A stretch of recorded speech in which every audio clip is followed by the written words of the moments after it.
Okay, so this is part 4 of my tour, if you like, of my Hex Flower Cookbook, which is a PDF you can get on drive-through.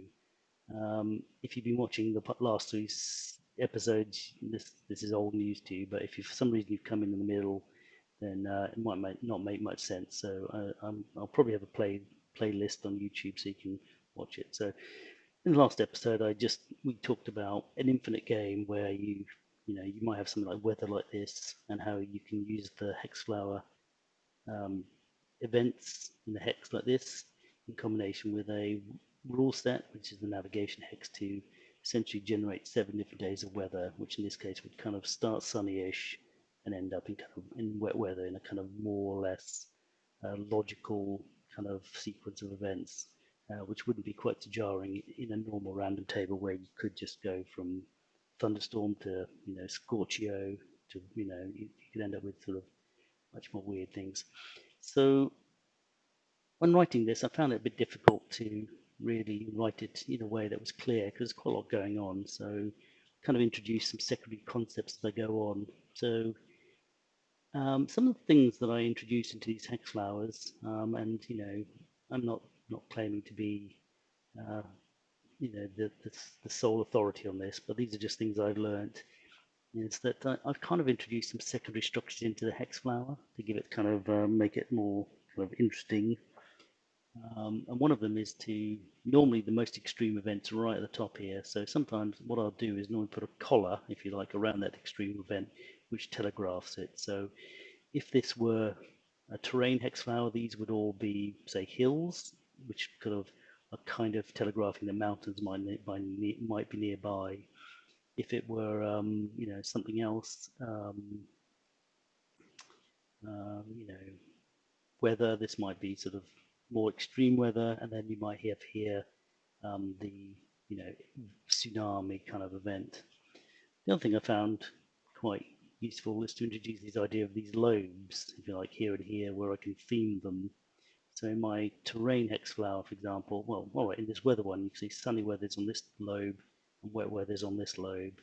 And in my terrain hex flower, it was sort of dryish weather over here and wettish weather, tree-ish, woods, forest here.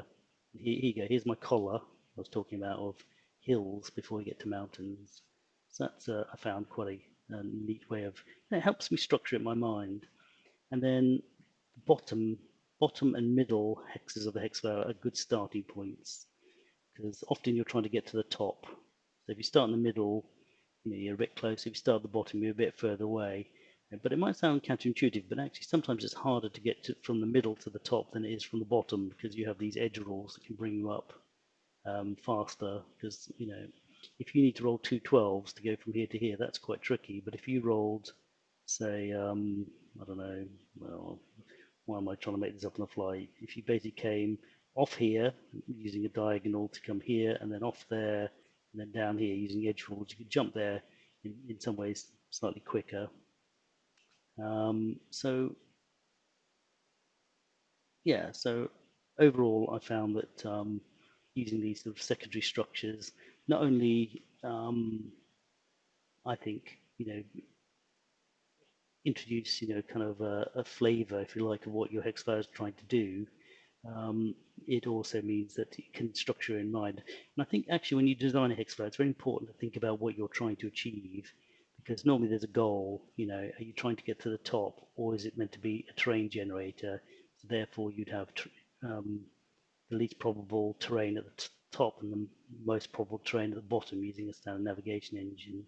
If it's something else, like something to do with insanity or cults, you maybe have different kinds of insanity over here, or different factions like gangs over here and corrupt police here or something. That sort of way of breaking it up. So, but in the end, when you're creating Hexfire, there's got to be an objective.